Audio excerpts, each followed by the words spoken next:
Video में बात करेंगे कि क्या गाइडलाइंस है नवरात्रि को लेकर, डीजे से लेके गरबा तक, डीजे कब बज सकता है या कहाँ नहीं बज सकता, उसके साथ ही विसर्जन के क्या नियम हैं और पार्किंग, जो बीते दिनों गणेश चतुर्थी में एक बड़ा चर्चा का विषय बना हुआ था कि पार्किंग फीस लेना है नहीं लेना है। दुर्गा पूजा के लिए उत्सव समितियां हैं दुर्ग भिलाई में, सभी मीटिंग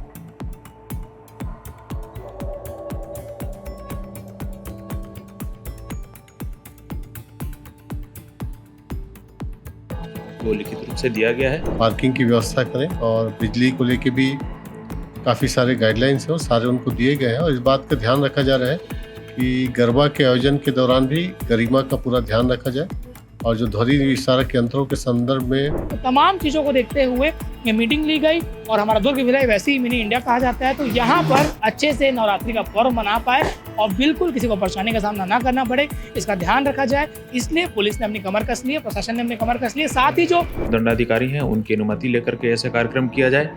कार्यक्रम में समय का विशेष ख्याल रखा जाए। ध्वनि विस्तारक यंत्रों का प्रयोग लिमिटेड किया जाएगा। मीटिंग में ये बताया गया कि डीजे का उपयोग नहीं करना है, पंडाल एवं वाहन पार्किंग स्थल पर पर्याप्त संख्या में वॉलंटियर को तैनात करना है और वहाँ पे आप सभी को जय माता दी। माता रानी का आगमन होने वाला है। जी बिल्कुल, आपने सही सुना। इन दिनों ट्रेंड भी कर रहे हैं कि माँ आ रही है। गणेश चतुर्थी का समापन हो चुका है, जिसके बाद अब बारी है नवरात्रि की।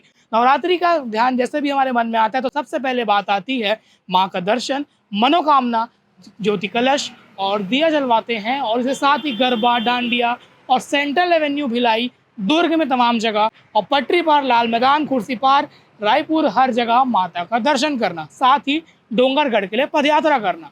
पर इसको दुरुस्त करने के लिए, पूरे सिस्टम को दुरुस्त करने के लिए और सब नवरात्रि अच्छे से बीत जाए ताकि जो श्रद्धालु हैं अच्छे से माता का दर्शन कर पाए, गरबा कर पाए, एंजॉय कर पाए, इसके लिए प्रशासन और पुलिस प्रशासन ने अपनी कमर कस ली है, क्योंकि वो अहम हिस्सा है हमारे सिस्टम का, जिनके कारण हम त्यौहार एंजॉय कर सकते हैं और सब पर्व अच्छे से मनता है। जिसको लेकर 2 दिन पहले दुर्ग के भी पुलिस कंट्रोल रूम में दुर्ग के एसएसपी विजय अग्रवाल और एएसपी सुखनंदन राठौड़ ने मीटिंग ली। मीटिंग में कौन मौजूद थे? मीटिंग में मौजूद थे तमाम समिति के पद अधिकारी, जो दुर्गा उत्सव समिति के लोग हैं, जो अलग अलग जगह पंडाल बनाने वाले हैं और माता विराजमान होने वाली है।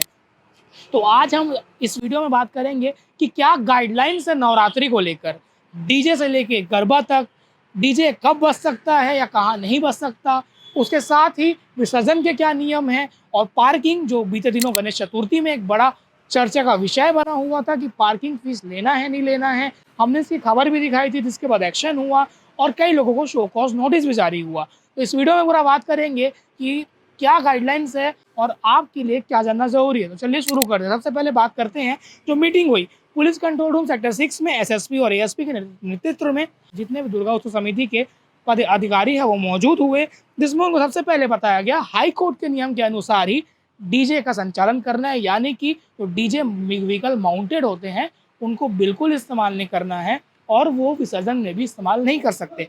वहीं दुर्ग की बहुत सालों से चुनरी यात्रा निकल रही है, जिसकी बहुत बड़ी मान्यता है, उसमें भी लोग धुमाल, ताशा, इस प्रकार के वॉइस का इस्तेमाल करेंगे, डीजे उसमें भी नहीं बजेगा।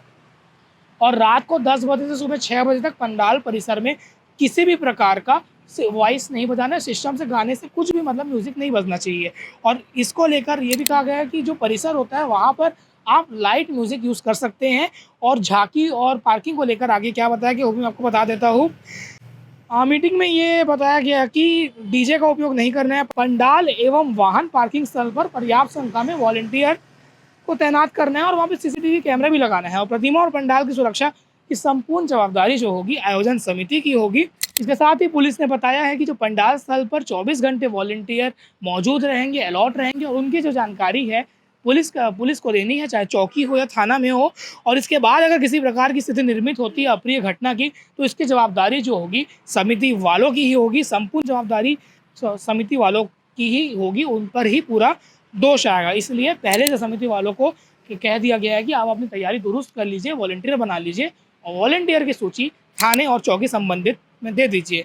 इसके साथ ही मार्ग में वाहन पार्किंग नहीं करवाना है, जिससे जो है रोड अवरोध हो, क्योंकि आप पीछे सेंट्रल एवेन्यू देख रहे हैं। सेंट्रल एवेन्यू जैसे ही नवरात्रि शुरू होगा यहाँ पर चकाचौंध होगा, भक्तों का तांता लगेगा, लोग डांडिया गरबा के लिए निकलेंगे, चाहे वो बालक हो, बच्ची हो, लड़के हो, लड़कियां हो, बुजुर्ग हो, महिला हो, पुरुष हो, सब लोग घूमने निकलते हैं। और रोड में ही पंडाल के सामने गाड़ी खड़ा करने से रोड है वो अवरोध होता है और ट्रैफिक प्रभावित होती है, जिसको लेकर कहा गया है कि रोड में ट्रैफिक नहीं बढ़ना चाहिए, जिसके लिए वहाँ पर पार्किंग नहीं करवाना है।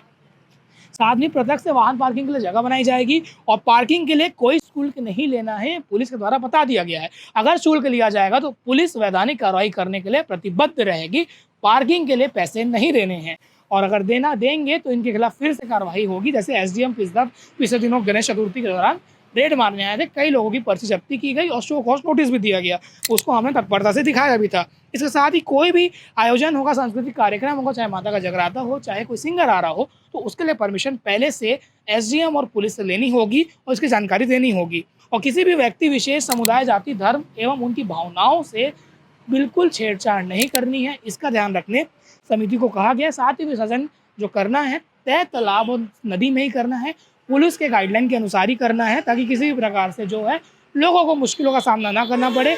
और सबसे मुख्य ये है, इस मीटिंग में 125 दुर्गा उत्सव समिति मौजूद थे। तमाम चौकी प्रभारी, थाना प्रभारी को भी गाइडलाइन दिया गया है और एसएसपी खुद मौजूद थे। आगे आप इस वीडियो में सुनेंगे कि एसएसपी विजय अग्रवाल से भिलाई टाइम्स ने एक्सक्लूसिव बातचीत करी, तो गाइडलाइंस को लेकर उन्होंने क्या कहा है, कार्यवाही को लेकर क्या कहा है। साथ ही साथ पॉइंट टू पॉइंट डिस्कशन के लिए हमने भिलाई नगर सीएसपी सत्यप्रकाश तिवारी से भी बातचीत की है, क्योंकि भिलाई नगर सेंट्रल एवेन्यू उनका क्षेत्र है और यहाँ पर तमाम अधिक मात्रा में जो है माता विराजमान होती है। और षष्ठी से जो है बंगाली समाज का दुर्गा पूजा भी शुरू हो जाएगा, जिसमें और पंडालों की संख्या बढ़ जाती है। तो तमाम चीज़ों को देखते हुए ये मीटिंग ली गई और हमारा दुर्ग भिलाई वैसे ही मिनी इंडिया कहा जाता है, तो यहाँ पर अच्छे से नवरात्रि का पर्व मना पाए और बिल्कुल किसी को परेशानी का सामना ना करना पड़े, इसका ध्यान रखा जाए। इसलिए पुलिस ने अपनी कमर कस ली है, प्रशासन ने अपनी कमर कस ली है। साथ ही जो डोंगरगढ़ के पदयात्री हैं उनके लिए भी सपोर्ट करने कहा गया है, क्योंकि कुर्ती पर पावर है, उससे वो सेंट्रल एवेन्यू, फॉरेस्ट एवेन्यू होते हुए दुर्ग पहुंचेंगे, जेल रोड पहुंचेंगे, जेल रोड से वो जी रोड होते हुए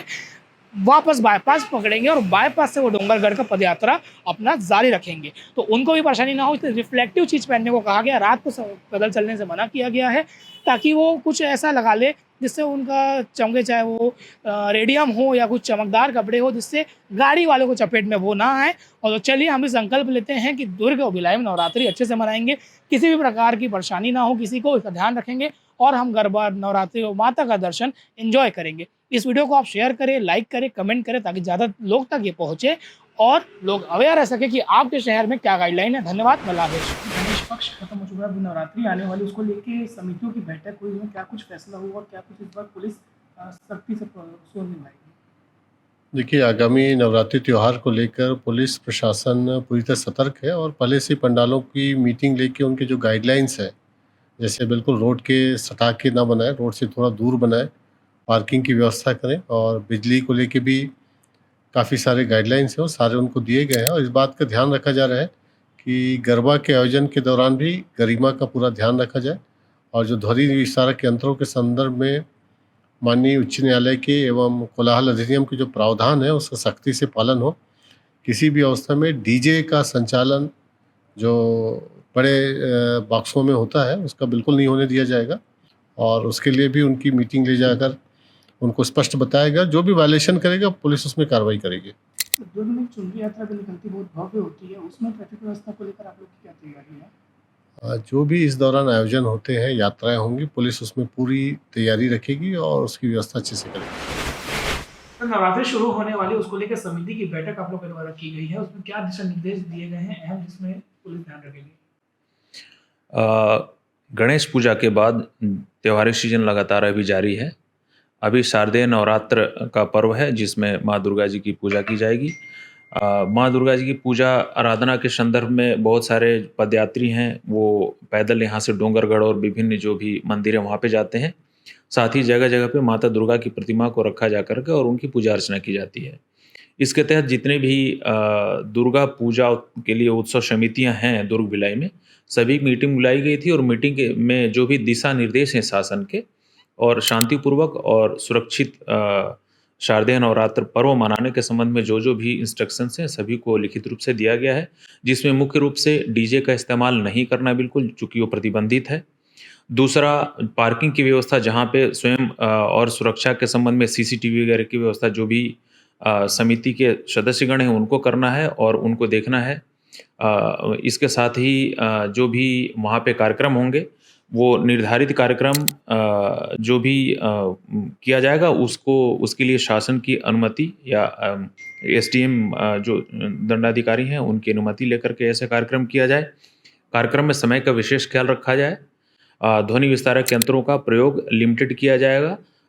रात्रि 10 बजे के बाद रात्रि 10 बजे से प्रातः 6 बजे तक किसी भी प्रकार के ध्वनि विस्तारक यंत्र का उपयोग ना हो और जो भी पैदल यात्री जाएँ वो सुरक्षित तरीके से जाएँ। जो भी मार्ग उनके लिए निर्धारित किया जा रहा है उस मार्ग का ही उपयोग करें और यातायात संबंधी किसी प्रकार का व्यवधान उनके पंडाल के आसपास नहीं होना चाहिए। उक्त संबंध में इनको निर्देश जारी किया गया है।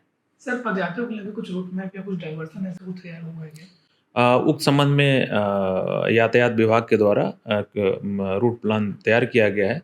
कुम्हारी से खुर्शीपार तक आने के बाद खुर्शीपार से और ये डाइवर्ट किया गया है इसको सेंट्रल एवेन्यू होते हुए और जेल तिराहा पद्मनाभपुर होते हुए ये रास्ता और जो पुराना जी रोड है पुलगांव से होते हुए अजोरा और उसके आगे फिर वो नांदगांव का डिस्ट्रिक्ट का इलाका पड़ता है वहाँ। तो ये वाला जो रूट है इसी को जो हमेशा की भांति इसी रूट पे पैदल यात्री चलेंगे और पैदल यात्रियों के लिए यह सुरक्षित मार्ग होने से इसको इस्तेमाल करने की सलाह सभी को दी गई।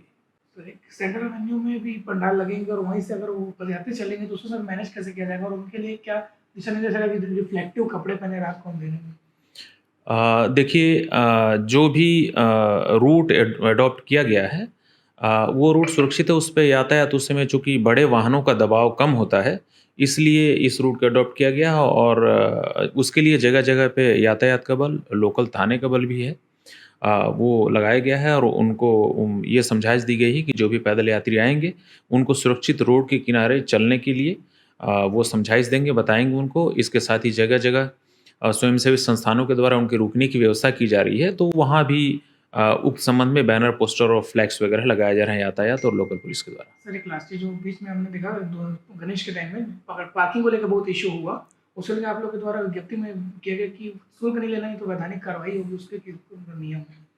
देखिए, गणेश पूजा के दौरान ऐसी 1-2 शिकायतें मिली थी जिसमें अनुविभागीय दंडाधिकारी के साथ संयुक्त रूप से वहाँ भ्रमण किया जा कर के और उसकी जांच भी की गई थी और उनको शो कॉज नोटिस जारी किया गया था, जिसके बाद ये चीज़ें ठीक ठाक कर ली गई थी। और इस बार भी जितने भी दुर्गा उत्सव समितियां हैं उनको इस बात का विशेष रूप से सख्त हिदायत उनको दिया गया है कि इस प्रकार की कोई भी कार्रवाई अवैध वसूली की नहीं होनी चाहिए। अगर की जाएगी तो उनके विरुद्ध जो भी वैधानिक कार्रवाई होगी उसके अनुरूप कार्रवाई करेंगे।